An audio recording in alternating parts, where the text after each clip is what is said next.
Bagaimanalah harus kita jadi sedih saya terus terang Pak. Jadi ingat memori lah gitu. Gak apa-apa Pak. Ingat memori lah Pak. Jadi sedih lihat anak saya lagi kecil-kecil, istri saya hamil muda, kehidupan saya menderita lah.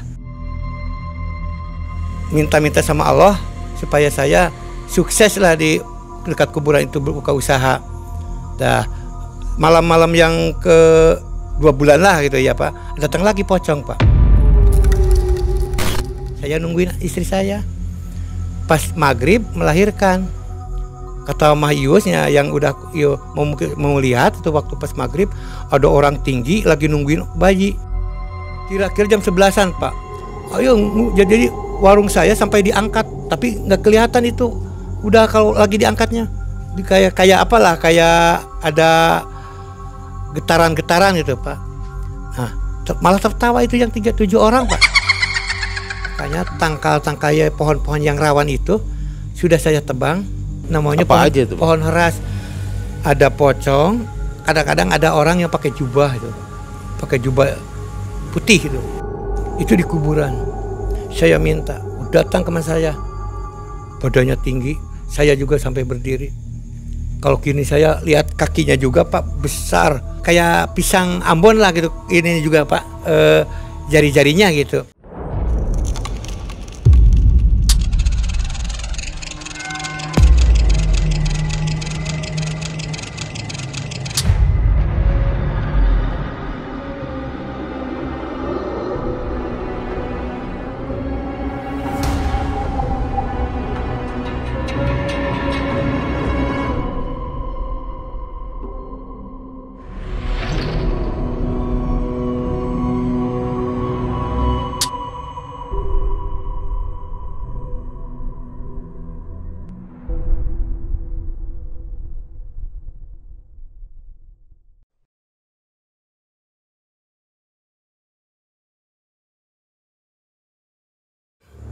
Assalamualaikum warahmatullahi wabarakatuh, sobat Malam Mencekam sekalian. Saya Yudi di sini bersama tim Malam Mencekam masih berada di seputaran Pangandaran. Nah, kita akan mendengarkan sebuah kisah yang dialami oleh Pak Yadi, 5 tahun bertempat tinggal bersama keluarganya di kuburan. Wah, ini sangat mengerikan nih. Nah, seperti biasa saya mau informasi ini buat teman-teman sekalian nih, bahwa Malam Mencekam itu selalu hadir setiap Senin, Rabu, Jumat, dan Sabtu.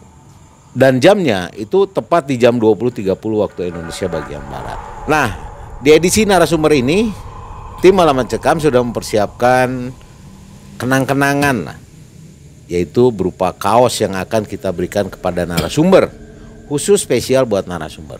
Kaosnya seperti apa sih? Ini kita lihat ya, Mang Ei. Oke. Ini kaos yang akan kita berikan kepada narasumber yang bercerita, mengisahkan pengalaman pribadinya di Malam Mencekam. Tapi nanti ini kita akan kasihnya tuh di akhir. Jadi kita kembalikan dulu ke Mang Ei. Oke, sebelum masuk ke cerita, kita akan berkenalan dulu. Kita akan ngobrol dulu bersama sang narasumber, yaitu Bapak Yadi. Assalamualaikum Pak Yadi. Waalaikumsalam warahmatullahi wabarakatuh. Apa kabar Pak Yadi? Baik. Baik ya. Keluarga sehat? Sehat. Kalau sekarang aktivitas Pak Yadi ini apa nih Pak Yadi? Sekarang bangunan Pak, kuli bangunan. Kuli bangunan. Iya. Sampai saat sekarang ya. Iya. Oke, yang penting berkah Pak ya, apapun amin. juga ya. Amin. Yang penting ikhlas, sabar Pak ya. Iya, amin. Nah, Pak Yadi, kisah apa nih yang mau Pak Yadi ceritakan ini? Intinya apa nih Pak Yadi? Ya, kisah yang saya ceritakan, pengalaman saya, kehidupan saya. Tadinya saya ingin merubah nasib lah. Dari kuli bangunan, kepengen jadi jualan di pinggir jalan selama 5 tahun ya gitu. Tapi alhamdulillah lah gitu. Sekarang hidup saya masih hidup, keluarga saya masih bisa hidup. Tapi lah nggak ada lebihnya dari itu gitu ya. Pak gitu. Jadi kisah-kisah yang horor-horornya apa nih yang Pak? Yang horornya kapan? banyak Pak. Kalau ada di pinggir makam ya pasti banyak lah horor itu. Oh jadi gitu. Waktu tinggal di pinggir makam iya, itu ya? Kuburan selama 5 tahun Pak. Oh berarti banyak dong kisah-kisah yang dialami. Iya banyak. Oke, nanti Pak Yadi bisa ceritain ya semuanya ya. Iya insya Allah ya. Oke, kita tahan dulu ceritanya Pak Yadi ya. Oke sobat malam mencekam sekalian, ini pasti akan seru nih. Pak Yadi 5 tahun tinggal di dekat kuburan. Apa aja yang Pak Yadi alami selama 5 tahun tersebut? Jangan kemana-mana, tetap di Malam Mencekam.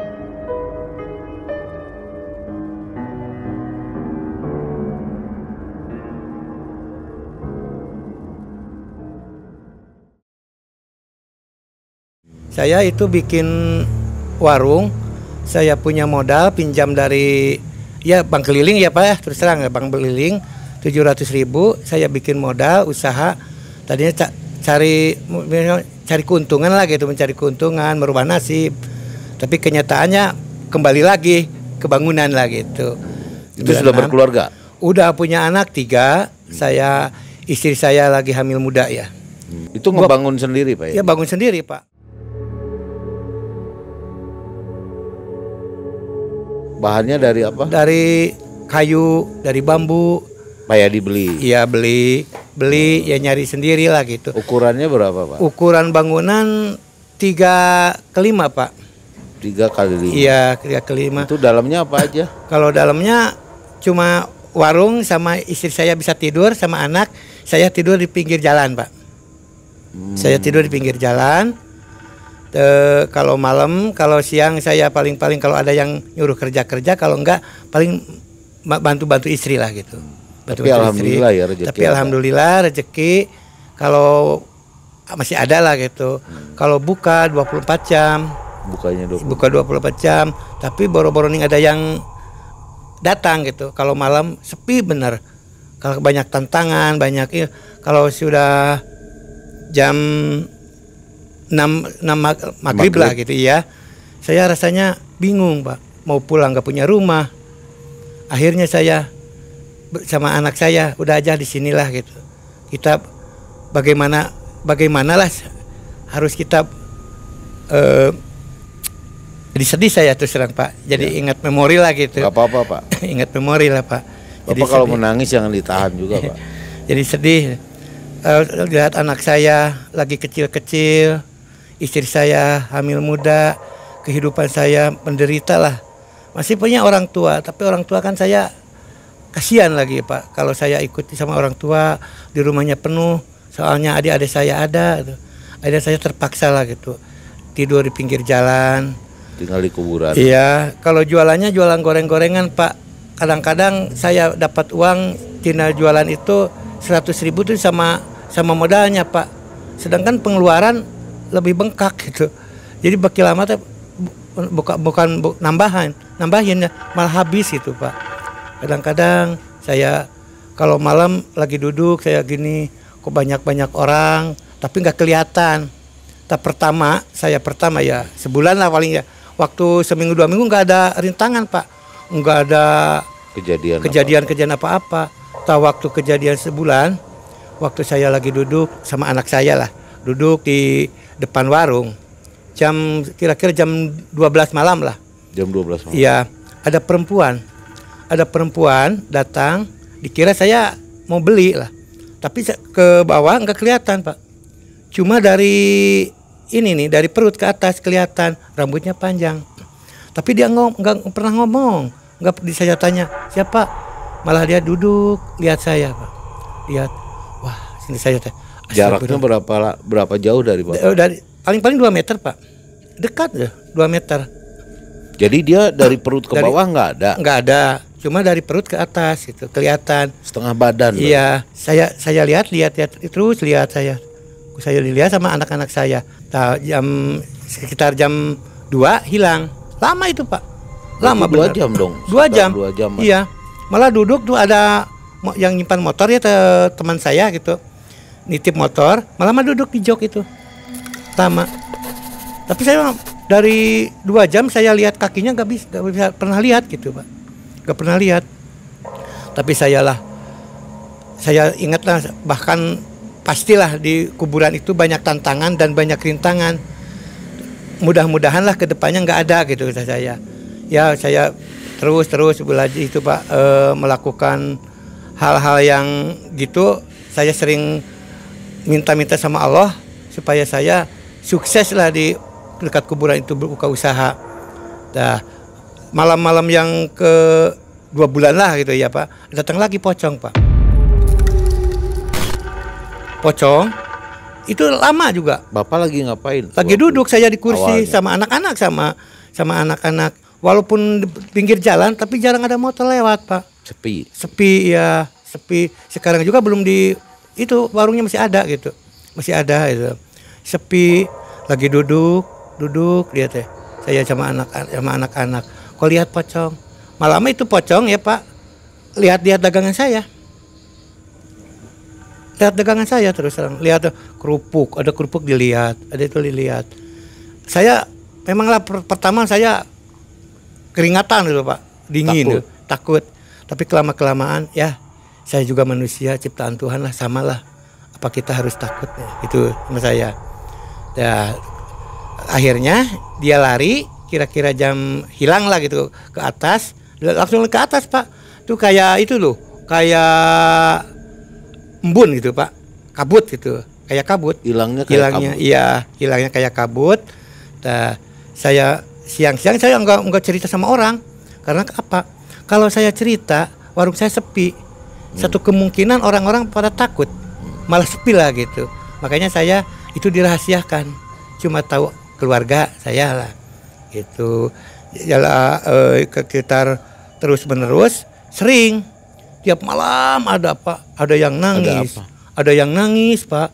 Kira-kira 5 bulan saya bikin gubuk Pak, lagi di atas kuburan saya bikin gubuk ukuran 1,5 meter ke 2 meter untuk saya tidur, karena saya kedinginan, sering masuk angin.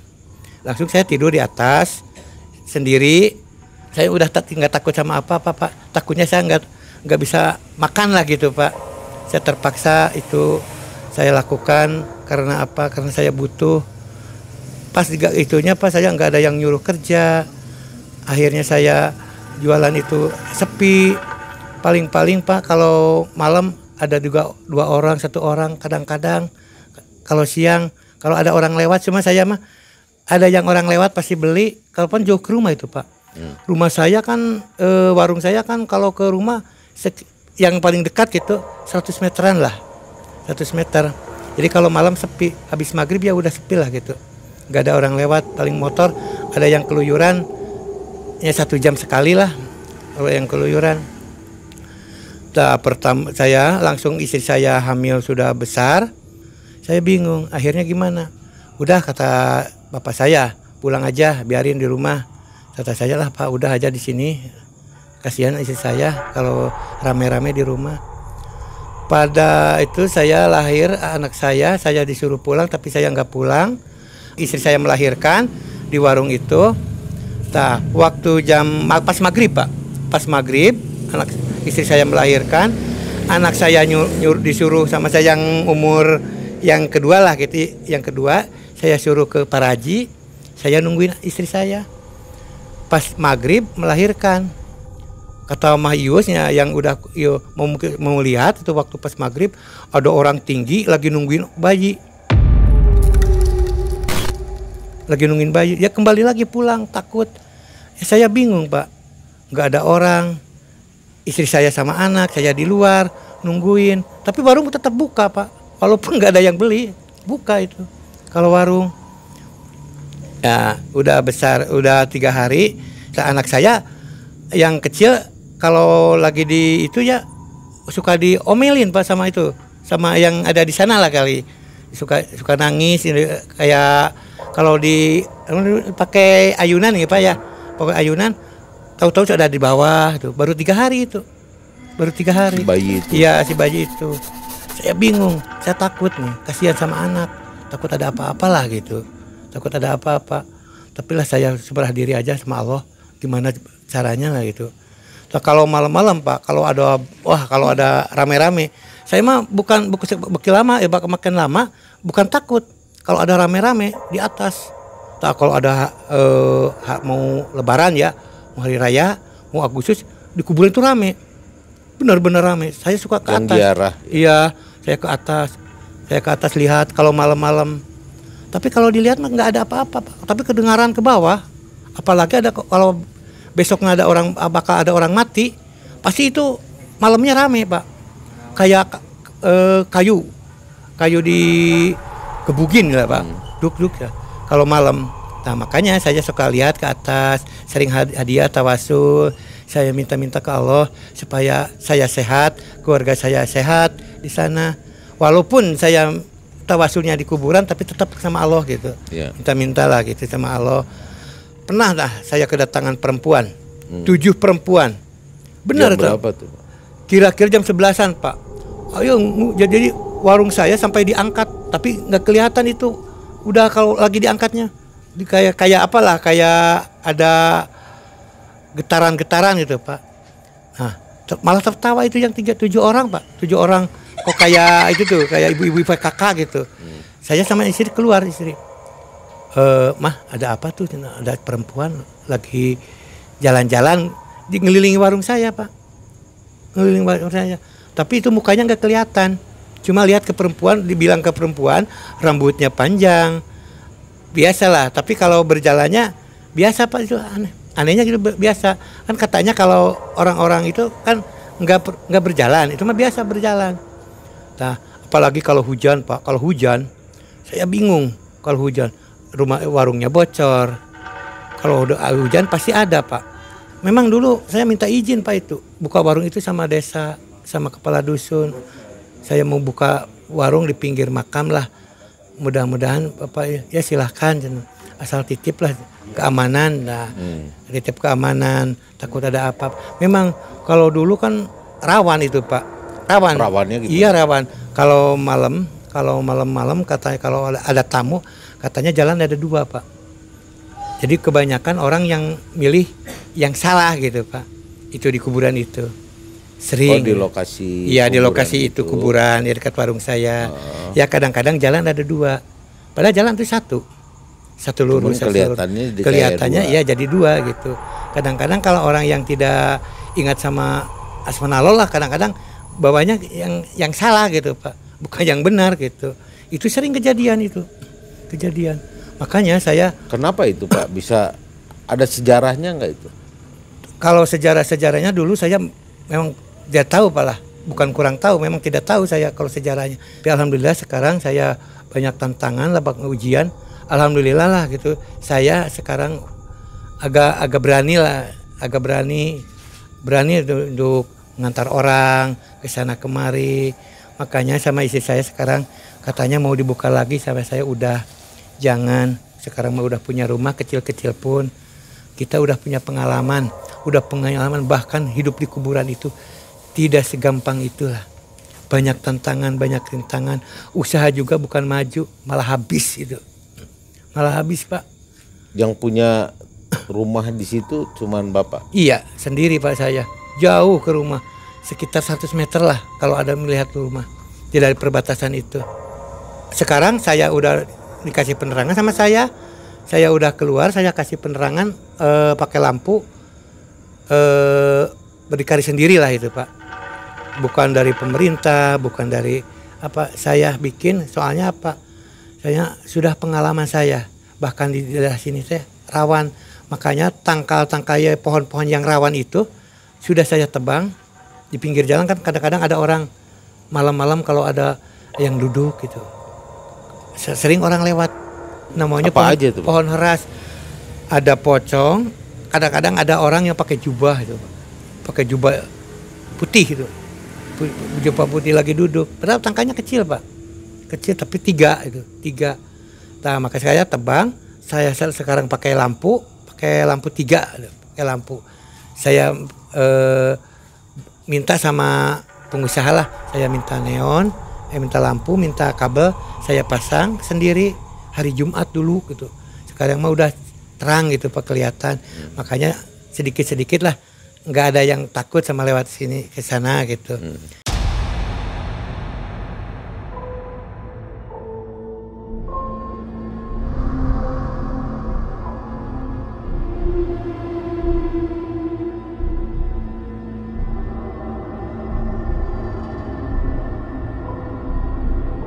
malam-malam kalau ada yang duduk gitu. Ada pocong, kadang-kadang ada orang yang pakai jubah putih gitu. Saya pernah lihat ada orang pakai baju kebaya. Kalau Sunda ya kebaya ya Pak? Kebaya. Iya kebaya. Jam berapa? Itu mah siang Pak. Siang.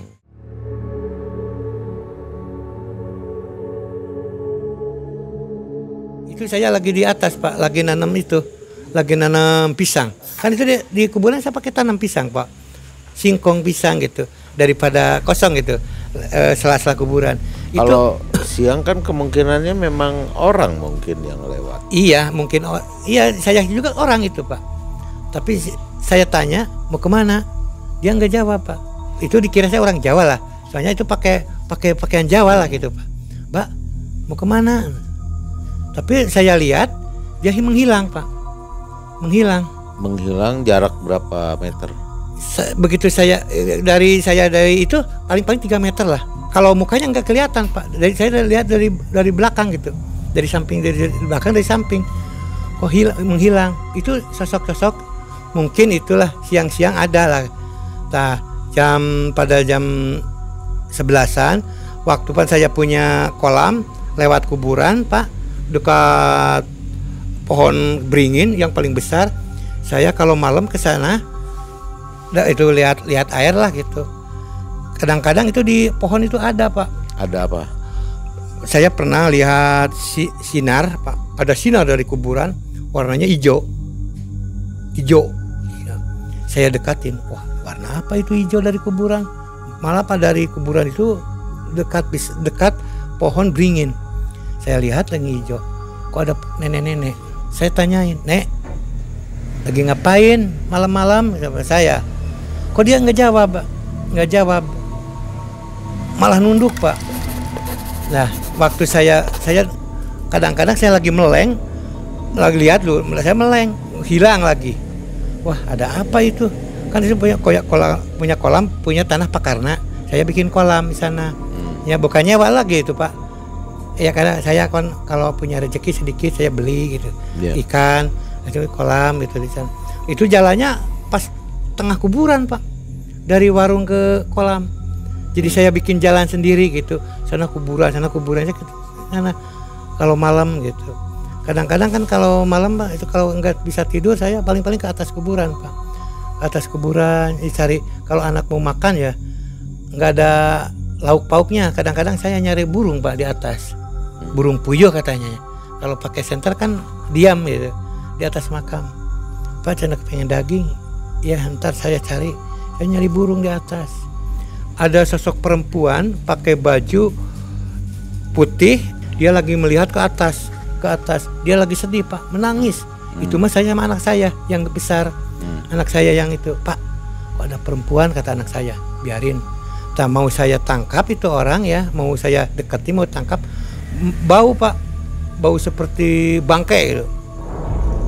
Akhirnya saya nggak jadi itu, takut sama saya lah, takut kena saya gitu.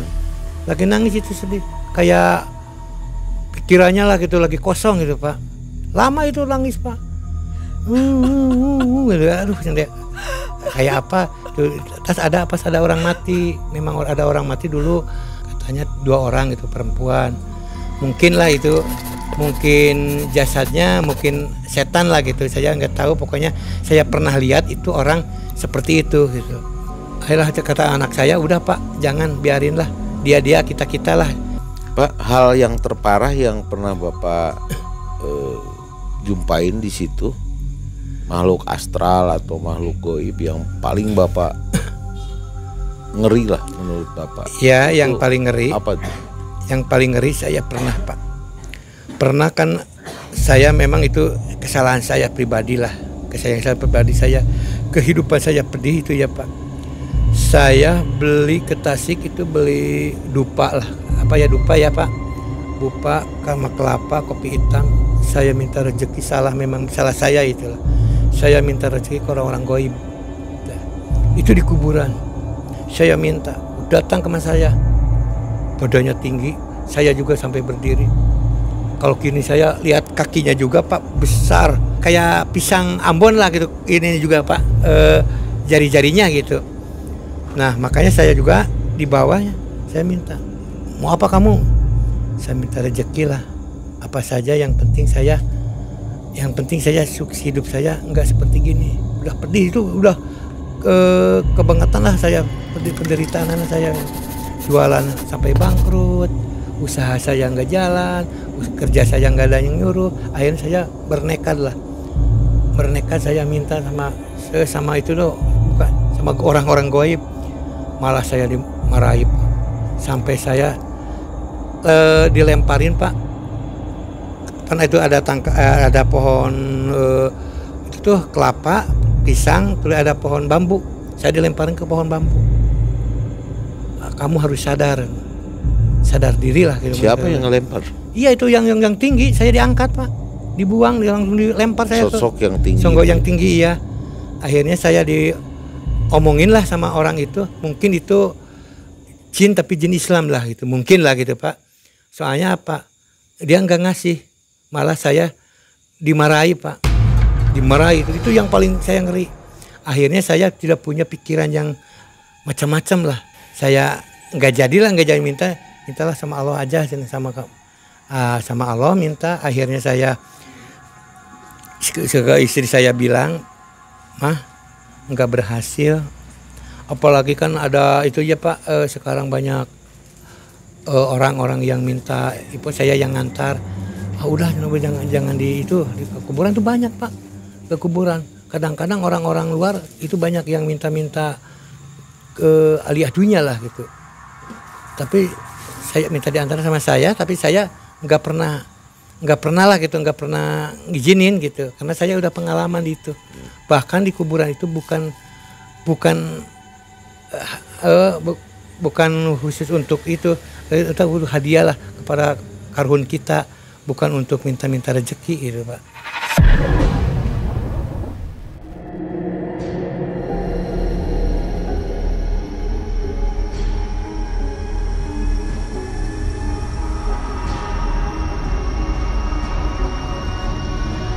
Udahnya tinggi. Kalau kini saya lihat kakinya juga Pak besar, kayak pisang Ambon lah gitu. Ini juga Pak, jari-jarinya gitu. Nah, saya mau tanya nih Pak, waktu Bapak melihat di situ ada pocong, malah lihat-lihat makanan Bapak ya, gitu. Iya. Makanan jualan. Jualan Pak, iya makan jualan. Tapi nggak pernah ngomong, nggak pernah minta, cuma lihat doang Pak. Cuma lihat. Itu lama itu. Wajahnya seperti apa Pak? Kalau wajahnya saya lihat cuma ininya merah, Pak, merah ininya.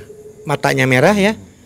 Cuma matanya merah, ininya putih seperti nggak ada ya darah lah gitu. Nggak ada darah. Cuma melihat aja gini. Dari tanah paling 50 cm lah dari tanah gitu. Nggak kena dari tanah. Nggak kena ke tanah. Iya. Berapa lama dia ada di hadapan Bapak? Ada seperempat jam lah gitu, kurang lebih seperempat jam. Malah anak saya juga itu saksinya banyak Pak. Anak saya, teman anak saya ada 3 orang itu di warung, lagi duduk Pak, lagi ngobrol lah biasa. Kok ada bayangan? Saya kaget, ada bayangan. Kok ada pocong? Ya lihat dia makanan Pak. Dia tidak takut sama orang. Dia takut. Perasaan Bapak waktu itu gimana waktu ngelihat pocong deket Bapak? Keperasaan saya ya memang takut pertama Pak, takut. Wah, apa pocong asli apa ya manusia? Gitu saya lihat. Kalau pocong asli, kenapa nggak takut sama kita gitu?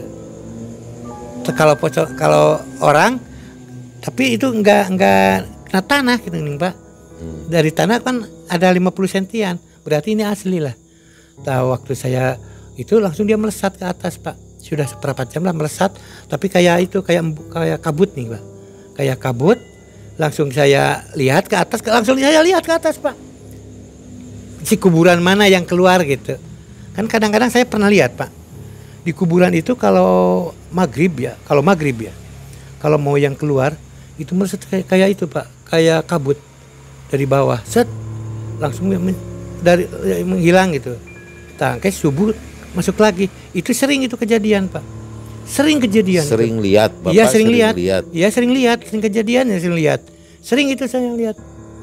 Jadi pertama malam maghrib ya masuknya ntar sebelum subuh Pak, masuk lagi. Malamnya pernah itu teman saya sama saya masukin bambu, ada lubang dari kuburan, masukin bambu, cuma darah Pak, darah putih yang udah saya lihat, darah putih itu pernah saya lihat itu. Sering lihat, kalau itu lihat pocong itu paling sering Pak di kuburan itu, paling sering-seringnya lihat pocong. Bapak nggak takut? Dulu pertama mah memang takut, sekarang mah udah lama ya, sudah jadi kebiasaan lah mungkin Pak, sudah kebiasaan.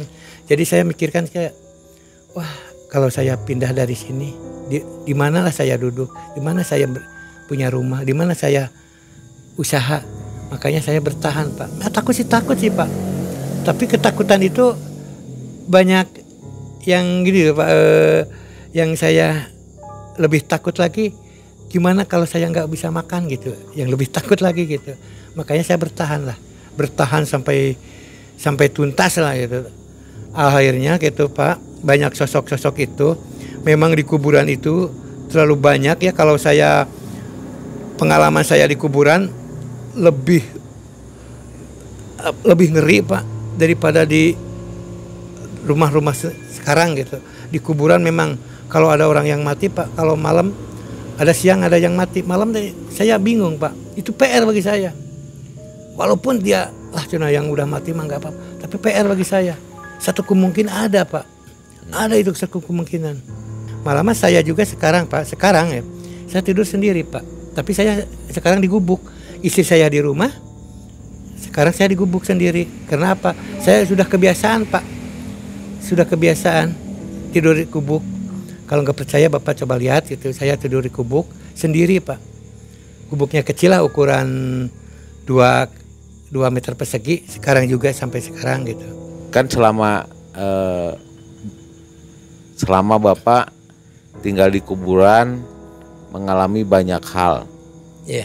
Ketemu ini sehingga Bapak begitu dekat dengan makhluk-makhluk astral ini. Jadi nggak ada rasa takut.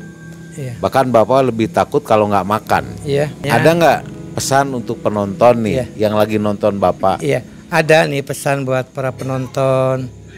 Maka di kuburan itu memang bukan nggak ada lah gitu. Tapi kita jangan meremehkan atau jangan mengganggu. Misalnya kita harus saling menghormati lah, walaupun nggak kelihatan gitu Pak. Harus menghormati, jangan sampai ada hal-hal menantang lah gitu Pak ya. Sompral gitu. Sompral. Soalnya apa? Saya udah pengalaman, udah kejadian lah. Maka pengalaman saya ungkapkan kepada para penonton. Tolong jangan sampai ditirulah kehidupan saya di kuburan itu, jangan sampai ditantang. Kita jangan takut mah, janganlah sama orang-orang, sama orang yang udah meninggal, apa yang ditakutin yang punyanya, yaitu Allah lah yang lebih kita takutin. Sekian Pak. Ya. Terima kasih. Oke sobat Malam Cekam sekalian, itulah kisah yang sangat menarik dan berbau horor dari Pak Yadi ya. Iya. Pak Yadi terima kasih sudah hadir dan berbagi cerita di Malam Mencekam. Ya, nah seperti yang janji saya bahwa di akhir video ini saya akan memberikan kenang-kenangan ya untuk Pak Yadi ya. Iya. Kita akan kasih sekarang. Inilah kaos dari Malam Mencekam untuk Pak Yadi. Iya, banyak terima kasih Pak. Saya terima sama-sama Pak Yadi ya. Terima kasih. Iya, Pak. Baik sobat TMM sekalian, tetap nantikan cerita-cerita horor lainnya tetap di Malam Mencekam. Saya Yudi dan tim Malam Mencekam juga narasumber Pak Yadi, kami pamit mundur. Assalamualaikum warahmatullahi wabarakatuh.